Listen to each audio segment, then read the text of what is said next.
Right here, we got a FBS punter. We're going to show 3 reps here of a punter hitting their C ball, a B ball, and then their really good A ball. Okay. As a punter, you really want to just focus on consistently hitting your B ball.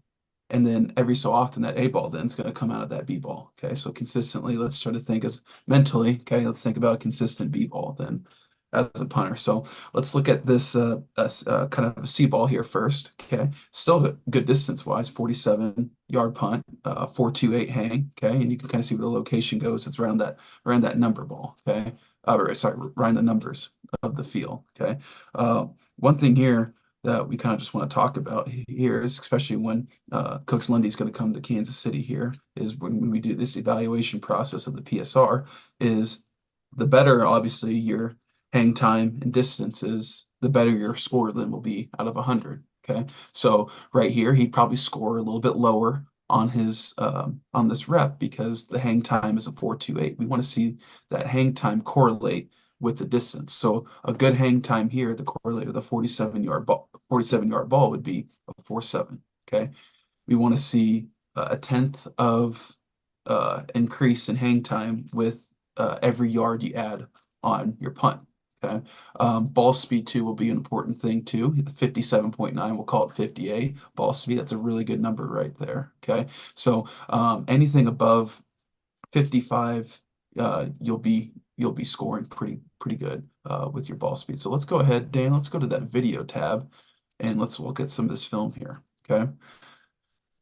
First thing that I kind of see here, just kind of looking at it, is just those feet at the beginning. Okay, a little bit happy feet at the beginning. That's where I think where we can be a little bit more quiet with the feet. That's where I think that the hang time and the distance will correlate better with each other, and probably ball speed too. Wouldn't you think, Dan? Sure, absolutely. Just I think that creates right there just a false movement there, but he still stays good with his step pattern to going directional right, which I think that's where he's wanting to go based off of where his feet are angled to and where his body's going to. Let's take a look. Good first step. Second step, maybe just a little bit of a cross. Okay, but we can kind of see though, where's that drop at? Where do you think at, Dan? Hmm. I'm getting right here at the release point now. Um, so Devin, see how the fingers are coming off? That's kind of what I'm looking for. So now Hmm. gravity's taking over, right? I think that he's better than most. I think high school guys release it here. When left foot hasn't even left the floor, gravity takes over. Hmm. So that's why I think that this guy plays on Saturdays and a lot of guys don't and won't is because they don't respect like the contact point. So I'm gonna go to that too, Devin. You want to talk about that because we talked about release just now, but there's a good thing to take a look at in relation to left knee. Do you like it in terms of where it is off the floor?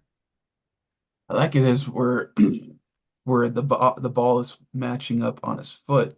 The thing that I mean, he's right at the knee level basically, which that's right where you want to be at. Now, it looks like for this rep, why he doesn't get a good hang time ball or higher ball speeds because instead of going linear up through it more, he really cuts across his body. But we can tell he's going to cut because look at where his hips are at. Look at where his body is going, right? It's all going off to the left, which that's where the leg swing's going to go to then. Whichever way those hips are going, that's the way the ball, that's where your foot's going to go as well too.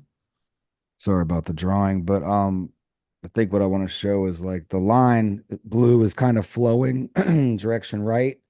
And Hmm. I think we can clearly see that left foot because of the overstride is flowing the opposite direction, direction left, which is causing Correct. what you're saying, coach, right? Is that's what's going to cause that right foot to cross over, if you will. Hmm. Excuse me. Different angles, same rep. Talk through a little bit. Let me take off that line. Go ahead, rewind that too. Kind of slow it down from each step to step so we can kind of see the step pattern here. Okay, first step goes into the correct direction. I think the way that Mac is wanting to go to. Okay, but then that second step, and you can kind of see the false movement too, right there, where he kind of stacks himself. Okay, Yeah. it almost looks like he's almost going to trip himself there a little bit. But like I said, it comes down to athleticism. Mac's athletic enough, and this is why he's playing on Saturdays, where for him, that false movement may not impact him as much. Do you not think to keep it real simple for people watching this who choose to do so? Because it is hard. Punting is super hard. And I think it takes breaking it down, breaking yourself down, breaking your athletes down.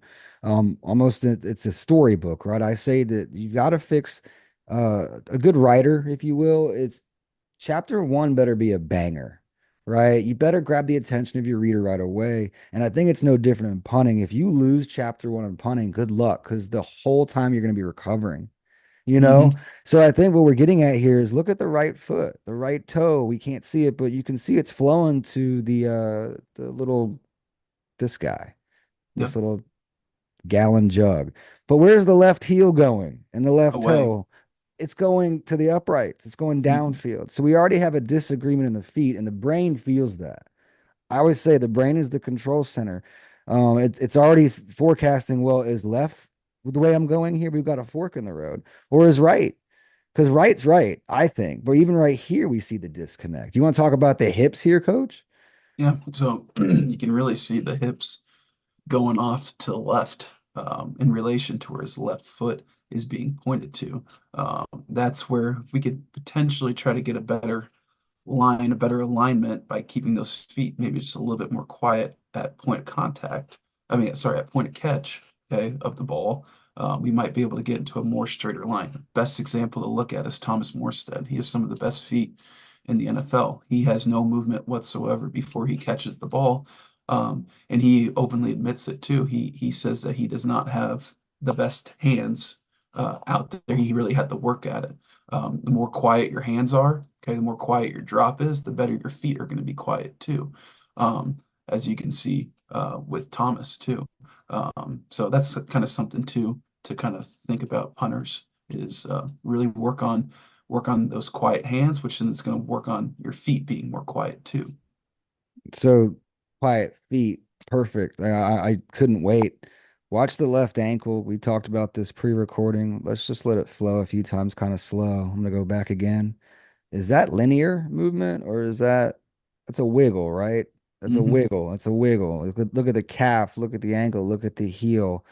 It's because it's the brain is saying, are we going left? Are we going right? Because it looks like right is where you want to go, because that's where the ball is, right? We can't see the ball, but it's over the right quad. Hmm. So this is him being a good athlete. But this is what I mentioned before. Is this not recovery? Will this not have effect on ball speed? Absolutely. Right? Definitely Absolutely. will. I mean, if you're a sprinter running a race, would you want to run like that?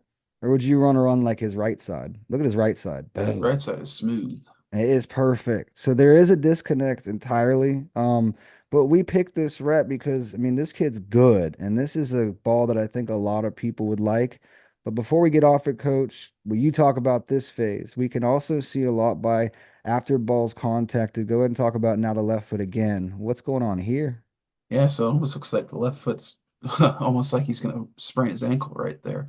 That's where the stability going up through his plant leg is not there, which is then why we weren't able to get more hang time on the ball. The more stability, stable your plant leg is, whichever if you're right foot or left footed punter, okay, your plant leg, that last step where you're bringing your kicking leg up through the ball, the more stable it is, the more power you're going to generate. Okay. This was one of his lower type ball speeds. Okay. Typically, Mac is probably about what, 63 to 65 miles per hour ball speed, Lundy, right? Well, let's look. This is 30 rep set, ball Mm-hmm. speed average. He's a 64 average on 30 reps. And a Mm-hmm. lot of these balls were warm ups. He's had a 70 right here, a Mm-hmm. 70.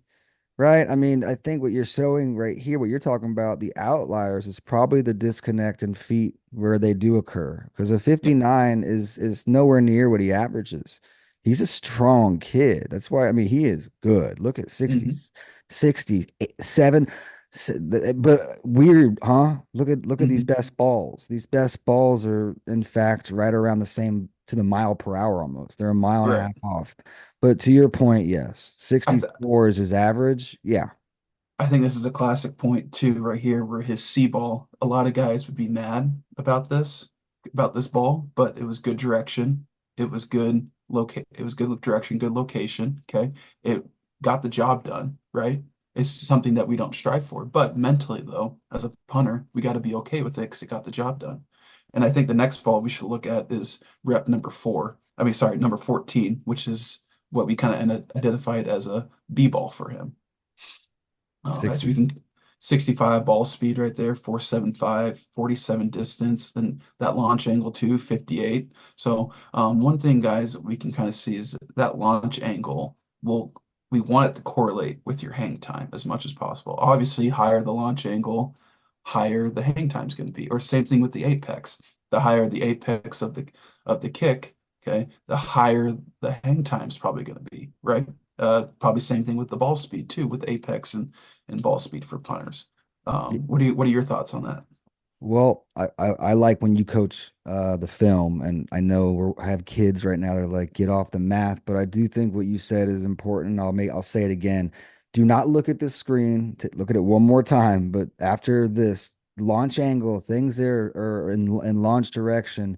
Don't let that scare you. The purpose of what Devin and I are going to do is we're going to make this familiar, right? Because when it becomes familiar, it can empower you, right? Like this can really objectively tell you what is going wrong with your performance. Hmm. I'm bought in. Am I learning every day? Yes. This stuff is brand new. This is breaking science, right? This is wild. Only a few sports in the world have the capacity to see what we're seeing right now. And we're lucky Right. enough in football, we were the first. People don't realize that, but they're going to do a quarterback's one, but they did us first. This is a blessing. So the launch angle, I think what we need to do, Devin, and one of the future things is to show them what the NFL standards are in terms of all these metrics and then what they are in college. Because I think when you can see what those standards are, just like an SAT, you now know what it is you're chasing. Because I would not know what a 53.6 launch angle was before I played with TrackMan. But now that I Hmm. do, I can say that, man, his 61 is going to be like a 5.2 ball. And sure, look at the apex. It's 103 feet. That's Hmm. 10 stories. But let's go to your number 14, right? This is it. We're on it. Yep. Here's the film. Do you want to punt side or do you want backside first? Or do you want Let's to look at split? let's split these here and let's kind of scrub it at the same time. Let's lock them up. Oh yeah, this is a good angle right here. All right, so let's take a look at the catch point here when he catches the ball. Okay, let's take a look at those feet. Okay. Okay, so he gets a little bit happy feet, kind of what we talked about before. Okay, but go ahead and zoom Lundy on his left foot again. Okay, At let's see what where that stage? At the um reception or at the reception. Let's see where it's pointing at. Kind of what you were talking about before. Is it going to our target or is it going away from our target? center line of midpoint of uprights is where the 50 is. See how it bisects the field? So his left Hmm. toe's probably going to the right upright right there. Hmm. Okay? Way different from the previous rep that we showed, right? Okay. Sure.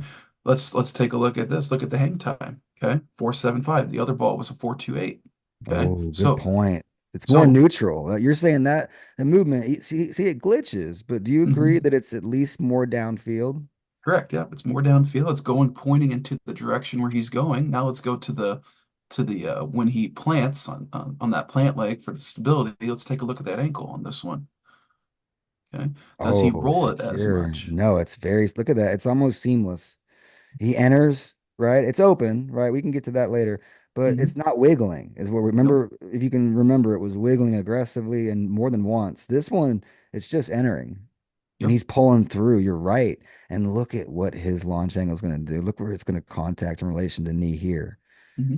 Can you Then explain? Can you explain why, in relation to the left knee, especially in this right screen, that is above the kneecap, if you will, to keep it simple, and the other one was below it. Why is that important, Devin, and how do we control it? So we can control that by when are we taking off the guide hand. So if you're a right foot punter, your guide hand would be your left hand. When are we taking that off in the process of the punt? Okay. If that guide hand is coming off way before we are putting our plant foot down to the ground, okay, that ball is going to be hanging in the air longer. And like what Coach Lundy has said many times before, is gravity will take over. Okay. Now, as you can see here, the last rep that he had, he took off his hand, go back just a little bit further on that side view. He was taking off his hand, go forward just a little bit more, right about here. Okay.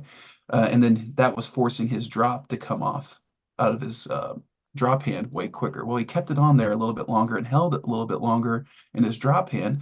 Now it's out. Look where his foot's at, and look where he's going to make contact then in relation to that. He makes it just right at the kneecap, which that's where we want to be at, and that's where it's going to get us more hang time on the ball. And guys, when a 6'4" athlete can generate a launch angle like this, it's really, really hard to beat that kid. Hmm. But what's really cool, and Devin, I want your opinion, why we think this is important is if you're 6 feet like me, right? And you learn these rules, right? That produce better launch angle, which results in better height and apex and all that stuff. I think a 6 foot athlete can compete with an athlete that's 6'4" if he possesses the ball way longer Yep. because he's going to create that launch angle, right? He's going to produce Hmm. with less, Yep. right? And work with me here. Think for kids that are listening to this, or even coaches that deal with high wind situations. Okay. Well, if you let that ball go early in a high wind, that ball's just going to move around like crazy. It's going to be really tough for you to be able to make contact with the ball. Okay. It's the same thing right here. He hangs on to it a little bit longer. Even if it was windy that day, the ball ain't going to move much because of how much longer he held on to it in his process. Not to get too nerdy about because this rep it gets better, believe it or not, but this is why I would think this would be a fine rep to average for most. Look at the wrist, the right wrist, guys. And I want Devin, I want you to expound on this thought, but what I see is a quiet wrist. What I see is not a lot of variables. I see a right hand coming off. Can you Hmm. talk about like a palm up tendency or what would cause the ball to start moving right here? See how still this ball is in flight? Hmm. It's not spinning. It's not the nose isn't dropping. The butt isn't. It's just kind of it's in a vacuum, if you will. Sure. Can you talk about what right there? What why he's doing good things? Yeah. Well, if you look at pause it right there, you kind of see he's almost reaching out to shake someone's hand in his drop hand. Okay. If we're not getting into that point where it's looking like we're shaking out, reaching out to shake someone's hand, okay, we've already lost the rep with our drop. The ball is going to move around like crazy. It's not going to stay at 11, 11:30 tilt in at all. Okay. It's probably going to end up being more straight than we want it to, and the nose is probably going to fall down. Okay. So when you guys are working on punting, okay, just think about you're just reaching out to shake your someone's hand that's out in front of you. Okay. Yeah, and I think what happens most, actually, I think it happens always if there is a wrist rotation, Devin, is the palm goes to the sky. Yes. Okay, no one's gonna palm down to the floor, unless we're doing like an Aussie style or like an end over end, like something that's tricky, you know. Mhm. I can see how you could possess the ball like that, but in a traditional setting like this, it's always palm up, which causes nose up and nose in often, in my Mhm. opinion. Well, that's the Um, correlation right there when you think about doing an Aussie kick and end over end. Okay. That ball always goes nose down, right? Okay. sure. Well, if you ever struggle with a really far nose down type punt, think about not letting your wrist, okay, go down. Think about getting out, extending out just a little bit with it, I reaching like out to shake someone's hand. Not you wouldn't absolutely. shake someone's hand going down, right? You'd reach out. Absolutely. Stabilize that wrist too. Don't let it wiggle like a wet noodle. I think a lot of kids just need to activate things. You know, you can activate your core without flexing your core. I think there's a lot of that in punting, which I think makes punting hard. Hmm. Is you have to have stabilizers on because if you don't have them on, it'll cripple you. But if you flex too much, it'll hinder you, right? Um, so there's a balance, and we're going to talk about some of those now. I've got one for you. I want to talk about something that I think this could be an A+ ball had it happened. I want to essentially say, how about a bigger step here? I'm going to do it again. A bigger step here, like with intent. I say that if this is a drive step, I call it a drive step for a reason.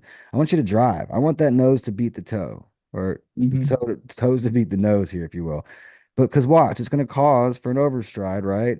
And then it's going to cause for the sinking of the hips. Can you talk about why this could have been way better at this position, right? How about Sure.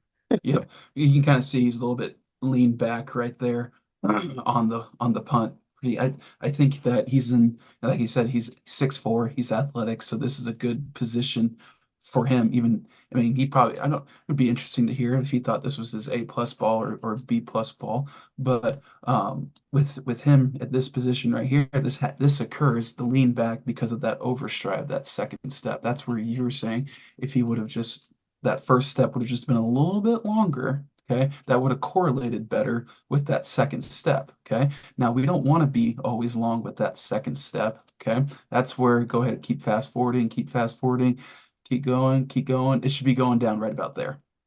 You can kind of Mhm. tell he just overstrides just a little bit right there, which then invites that lean back on the ball. Okay. And this is where, guys, if you overstride, especially when you go into the wind, this ball will get ate up into the wind. Okay. So that's why you want to think about thinking short and sweet on that last step. Okay. It's going to be a little bit longer than that first step, but it's not going to be crazy amount longer than that first step. And he is 6'4" and change. Legitimately, one of the taller guys that I get to work with. And I will say on this day, because he's probably going to see this, and I want to make sure I cover him here. He will be in agreement with you. But I know on this day he was saying when I'm at the minus 45-ish, right? I kind of like to invite this fallback point, right? To Hmm. where I'm not where I'm almost gonna say what you just said. He almost wants to invite for the ball to get ate up because he doesn't want to touch a ball back. There is a point in which I think you can swing your swing, I guess, but I think you better be really good at doing it one way before you start swinging different swings. Hmm. Do you agree with that? 100%. Yeah, you got to be good with one way before you start trying to experiment with that. But two, you got to think about this, coach, is a lot of those guys who are experimenting with that, those are more NFL guys and college guys. It's not really high school guys, right? Maybe Sure. you might dabble with it every now and then, but I would highly discourage against high school guys or guys who are just starting to get into punting from really kind of inviting that kind of mindset. My my high school coach he used to have all these crazy sayings, and one of them that stuck with me to this day. And I'm glad I kind of really where I am now. I coach kicking and stuff. Like he said, "Do you want to be a jack of all trades or an ace of spade?" And I was just like, ah, fair point. Hmm. Like, cause I was bugging him. I wanted to play on the field a little bit. I was like, man, I could slide. Like, let me play a little safety. I want to try. Yeah. I knew I wasn't going to play in college, but I could run with those boys. Like, I was one of the fast guys on the team. I played soccer, right? And he told me, matter of factly, he's like, you just be a jack. He's like, why don't you just stay an ace? And I was just like that. I never said it to him again. Well, it's that specialist thing. We want to show our athleticism. We're more Yeah. athletic than what people say we are. So, there's some of that going into it as well. All right, But so let's do the co- stud. Let's fa- say the best for last, right? This is a monster. I want to start by saying that I don't want this to make anyone quit because this is not I don't know a lot of kids that have done this once, to be quite honest. And that's why I wanted to share it with you. I think it's important to see like what are the positives here first. But crazily, there are things I think we could find where he could have maybe even produced bigger numbers. Could we just start? We haven't been on this screen yet. It keeps it pretty simple. Could you just Mhm. walk us through some of the world-class potential numbers here? Sure, yeah. So number one number that really stands out, and probably everyone who's probably watching this is the 545 hang time. Right? Big, big ball right there. Okay. On a The hang, trackman, not on yeah. a watch. On the TrackMan, exactly. And you can really tell too that that hang time really outperforms that distance right there. So in reality, unless the punt return team is just tackling people to hold them onto the ground, everyone, even everyone on the field should be around that returner. So this thing ain't getting returned whatsoever. That's the number one thing. Okay. Number two thing that stands out on that screen I just want to was, show him what it looked like real quick. I hate to interrupt, but oh yeah, you're good. it's in the middle of a spray. I wanted to show the red is the lowest hang time and the green is the highest, right? But I just wanted to show that and then go back so they know it's not the home run. It's not clear as Sure. day, right? Hmm. Go ahead. No, it's not clear as day. The number two thing that sticks out on this is the apex. Look how high the apex is. That is 103 feet in the air. That's when the ball That's its highest point in the air before that ball starts turning down to come back down to earth right there. Okay. That is a big ball there. Okay. And then the third thing that sticks out, or maybe two other things. Okay. The third thing is the ball speed. The ball speed is super high right there. That is a big, that's a lot of power going up through the ball, which then brings to my next point is the launch angle then too. The launch angle, 61 degrees. That is unheard of right there. Now, everyone that's listening, just like what Coach Lundy said, was don't be discouraged by this. This is probably an A plus plus plus plus plus ball that will we would hope. I mean, that would be cool if we can get it consistently, but this is not a ball that you see every single rep. This is a mindset that you got to have of kicking your B ball, being consistent with your B ball, and then this ball comes out of it every so often because you're so confident with you hitting your B ball consistently, right? Wouldn't you agree with that right there? Absolutely. I think, don't you think that most of your best moments in anything you've done athletically have come when you are not ever thinking I'm gonna go as hard as I can right here. Right? Hmm. It's usually when you're in the moment and you're fluid and you're kind of you're not really thinking, you're just doing, but you've trained for it. So you had there's rules. I guess I've been saying that a lot lately because I think it's very important that I don't want anyone to think in games. I want to make it really clear. Like when I'm meticulous in training, I want you to reference shoulders and eyes, and because I want that to be baked in, right? I want that to be baked in into your subconscious mind to where if I threw you out there right now, you would just do it and be like, I just did it the way we did it. And that's what I want. Don't you agree that's kind of what it's about? It's all about that. Yep, you got to be meticulous with with all those little type things, and that's what helps get this ball every so often right here. Sure. So we haven't showed off a lot, but I do want to go back and just that's what it looks like sometimes when me and Devin want to see where the field we are. If we're on like a cow pasture, it'll tell us, okay, so we're right middle there. So we could even slide out a yard or two to get on a true right hash. If we wanted to go right, that's helpful to us. I mean, I love the data screen that Devin was referencing, but what I absolutely love, Devin, we haven't talked about is at the bottom of this screen, the very bottom is a plus minus, and that's where my Mhm. kids are finally starting to see that the value in it. Could you talk about just one example and then we'll move on to the film? But look at his apex. So Mac Chiumento hit 30 reps that day, and he was a plus minus of seven, sorry, a plus minus of 13 on his apex. How Oh, impressive is that? that's impressive. That shows improvement right there throughout the day.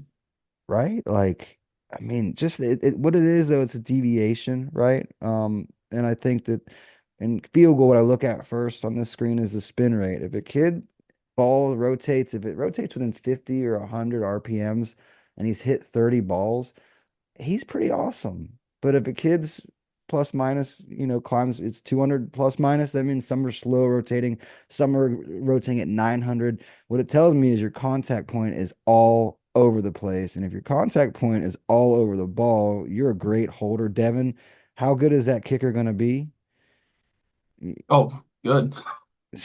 Yeah, well, no, exactly. So what should we do here? Should we go Well, let's split let's it or let's split it here, but the main part I think we should look at, because what we talked about how you're going to generate more power and hang time was that plant leg. Is it stable? Did his ankle break on this one compared to that C ball that we saw, that 429 or 428? Okay. Let's take a look at his ankle as he gets up through the ball here. Okay, guys. I mean, that's where you're generating all your power. Does the ankle break, or does the ankle stay uh, powerful to be able to work up through the ball? Playing a little bit overstride, okay, I but he I makes up for it because he's tall and athletic. can you cover this too? 'Cause I'm so sick of hearing kids place blame. It's just, and I get it, but was this a perfect snap? No, but I think No. a good advice here is if you have a low snap, you stay with the low snap. Stay Yeah. low with it. Don't bring it up and down all the way through. That just creates a bunch of inefficient movements and probably makes you a little bit slower too in your op time. So I agree. We're sitting back a lot, which probably got us to the 103, which It noses a little bit up, but look at that. Look at that ankle though. Watch how stable it is when it gets up through the ball. that could be bigger. Do you agree? If this step was a little bit bigger, we wouldn't overstride as much. Hmm. You know, I mean, just want to, we've said it a lot, but I think that's an important rule. I'd probably say his his miss hit is when he overstrides. It Yeah, doesn't roll as much right here. he's gotten so much better, man. He really is in control. And I think again, it's just a natural progression of working, right? Like everyone, I Hmm. think good punters, like you referenced Thomas Morstead. I bet you if you look back 25 years ago at Morstead, he was twice as long at contact point. You know, Hmm. I bet he covered twice as much ground. And I think Mac is as he gets mature is covering less ground, but we can see, I think right here is the alarming one. Like it's just a little, you don't want to look like you're reaching for something. You want to look like your energy is stored. Almost like you're punching a punching bag. You don't want to punch Yep. neutral. Do you agree with that? Does that make sense to what I'm saying right there? Is I think he should be a little more like nose Oh, over I toe. agree with that. Uh, Yes. No, what about a arms? little bit nose over toe. Do you like arms? Do you like release? It's great. Look at this wrist. It's cool. He's stabilized, but then he like didn't have to do this, but he wiggles it, right? That's kind of crazy. See how he takes the right arm off and then he kind of pulls it down? That's interesting. Hmm. Yep. But I mean, it's a big ball. This is why it's a big ball. He's athletic. He's tall. He's able to get up through it much easier than a Look six at foot. He's got more leverage than a 6 foot guy. look at this. What does it look like from this Hmm. perspective? That's incredible, man. Hmm. Good for It's a great him. swing. He's flexible. And what I'll say about this guy and is he was a freaky tennis player too. Right? Like freaky good at tennis. I think he was I can't recall. I know he fishes and stuff, but my point is I like the guys that I can talk to about something else they're really good at. And like, what's the technique there? Oh crap, there's relations here, right? Hmm. Um, anything on this screen you want to cover? I never really use, but I do like the fact that they X out touchbacks. And I do like that they kind of give you a region in which it went out of bounds. Um, Hmm. I I think like that's cool. I like this view just to be able to show guys, okay, where are we majority of our hunts going to? Are we going to our location that we're trying to go to, or are we letting some of these kicks go out of the locate or direction that we're wanting to punt to? This will also then tell you, is our line good? Okay. Do we have a Yeah, good line at the very beginning? Okay. Just like with kickers, we talked about their routine. What's your punting routine here? Okay. When you get set, okay. Do you have your feet set up? Do you have your body squared to your target? Or are you just going out there just to go out there and not mentally ready? This will help you out tremendously. And I think this view will really kind of show it. Um, so absolutely.